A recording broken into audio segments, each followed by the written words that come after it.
এই গাইস, তোমরা সবাই কেমন আছো? আশা করি অনেক ভালো আছো। আমি অনেক ভালো আছি। তো আবার একটা নতুন ভিডিও নিয়ে চলে এসেছি, সেটা হচ্ছে চাউমিন রেসিপি। তো চলো, কড়াইটা গরম হয়ে গেছে। এবার কড়াইয়ের মধ্যে দিয়ে দিয়েছি সাদা তেল। তো এবার দিয়ে দিচ্ছে হচ্ছে বাদাম। তো বাদামটাকে ভেজে নেবো। তো বাদামটাকে কিন্তু লাল লাল করে ভাজতে হবে। তো বাদামটাকে লাল লাল করে ভেজে নেবো। তো দেখতে পাচ্ছ লাল লাল করে আমার ভাজা কমপ্লিট হয়ে গেছে। তো এবার আমি বাদামটাকে তুলে নেবো। তো সব বাদামগুলোকে আমি তুলে নিয়েছি। তো এবার ওই তেলের মধ্যে দিয়ে দেবো হচ্ছে ডিম, একটা ডিম, সেটাকেও ভালো করে ভেজে নেব। তো ডিমটাকে আমি ফার্স্টে নেড়ে নিয়েছি ভালো করে, কুসুমটার সাথে সাদাটা সবটাকেই ভেজে নিয়েছি, দেখতে পাচ্ছ। তো ডিমটাকে একদম ঝুড়ো ঝুড়ো করে ভেজে নিতে হবে, যেন ডিমের কোনো কাঁচা অংশ না থাকে। ভালো করে ডিমটাকে ভেজে নেব। তো দেখতে পাচ্ছ আমি কেমন করে ভেজে নিয়েছি, পুরো একদম ঝুড়ো ঝুড়ো করে ভেজে নিচ্ছি ডিমটাকে। তো এবার ডিমটার মধ্যে দিয়ে দেবো হচ্ছে নুন, অল্প করে পরিমাণ মতো নুন দিয়ে দেবো ডিমটার মধ্যে। তো এবার আবার একবার নেড়ে নেবো ভালো করে, ডিমটা নুনটার সাথে ডিমটা মিক্স হয়ে যায় যেন। তো এবার ভালো করে আমি নেড়ে নিয়েছি সুন্দর করে। এবার আমি তুলে নেবো, ডিমটা ভাজা কমপ্লিট হয়ে গেছে, এবার আমি তুলে নিচ্ছি। তো এবার ওই কড়াইতেই আবার তেল দিয়ে দিয়েছি। তো এরপর তেলের মধ্যে দিয়ে দেবো হচ্ছে রসুন। তেলের মধ্যে এবার দেবো হচ্ছে রসুন, 3টে রসুন দিয়েছি আমি। তো রসুনটা দিয়ে দিয়েছি, এবার রসুনটাকেও ভালো করে ভেজে নেব। দেখতে পাচ্ছ রসুনটাকে ভালো করে ভেজে নিয়েছি। আমার চাউমিনের মধ্যে রসুন দিলে খুব ভালো স্মেল আসে এবং ভালো টেস্টি টেস্টি লাগে খেতে, ওই জন্য রসুন দিয়ে দিয়েছি। রসুনটাকে ভেজে নিয়েছি ভালো করে, রসুনটাকে পুরো একটু বাদামি বাদামি করে ভেজে নেওয়ার পর এবার দিয়ে দেবো হচ্ছে একটা পেঁয়াজ। পেঁয়াজটাকেও এবার ভালো করে রসুনের সাথে মিক্সড করে নেবো। এবার পেঁয়াজ আর রসুন যখন বাদামি হয়ে যাবে, কালার ভাজা হয়ে যাবে, তখন এবার ওর মধ্যে দিয়ে দেবো আলু। এবার আলুটাকেও ভালো করে আমি ভেজে নিচ্ছি।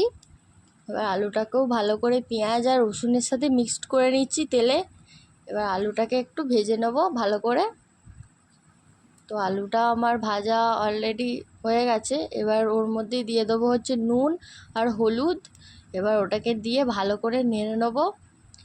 তো এবার ওটাও নাড়া হয়ে গেছে, ভালো করে মিক্সড করে নেবো, নুন হলুদ আলুর সাথে মিক্সড করে নেবো ভালো করে। তো এবার তারপরে দুর্ভাগ্যবশত আমাদের বাড়িতে কারেন্ট চলে গেছিলো, এবার সেই ক্লিপটা নেওয়া হয়নি। তো যাই হোক, এবার চাউমিনটা সেদ্ধ করে নেবো। তো তার জন্য কড়াইয়ে দিয়ে দিয়েছি গরম জল, জল দিয়ে দিয়েছি। এবার পরিমাণ মতো নুন দিয়ে দিয়েছি। এরপর দেওয়া হবে হচ্ছে সাদা তেল, অল্প করে পরিমাণ মতো সাদা তেল দিয়ে দিয়েছি। তো এবার এই দুটোকে ভালো করে মিক্সড করে নেব। তো ভালো করে আমি মিক্সড করে নিয়েছি, জলটা অলরেডি গরম হয়ে গেছে।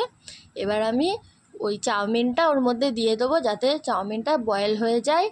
তো আমি সাদা তেলটা দিয়েছিলাম, তার কারণ হচ্ছে একটার সাথে একটা লেগে যায়নি। তোমরা দেখতেই পাচ্ছ চাউমিনটা একটার সাথে একটা লেগেও যায়নি, আর বেশি মানে সেদ্ধ হয়ে যায়নি, একদম পারফেক্ট আছে। তো এরপর আমি ওই সাদা তেলটা আবার কড়াতে একটু সাদা তেল দিয়ে চাউমিনটা দিয়ে দিয়েছি। এবার ভেজে রাখা আলুটা দিয়ে দিয়েছি। তো দেখতেই পাচ্ছ এবার আমি ডিম দিয়ে দিয়েছি, যে ডিমটা ভেজে রেখেছিলাম সেই ডিমটাকেও দিয়ে দিয়েছি। দিয়ে এরপর দেওয়া হবে হচ্ছে বাদাম, যে বাদামটা ফার্স্টে ভেজে রেখেছিলাম সেই বাদাম ভাজাটাও দিয়ে দিয়েছি।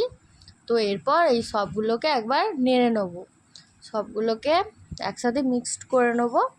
তো দেখতে পাচ্ছ আমি এগুলোকে মিক্সড করে নিয়েছি। এরপর দিয়ে দেবো হচ্ছে চাউমিন মশলা। তো চাউমিন মশলা 1 প্যাকেট চাউমিন মশলা আমি দিয়ে দিচ্ছি এখানে।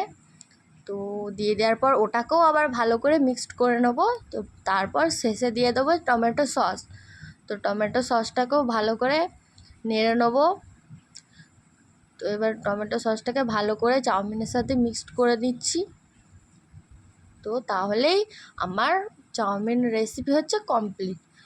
তো গাইস, তোমাদের যদি আমার ভিডিও ভালো লাগে, like comment share and subscribe করে আমার পাশে থেকো।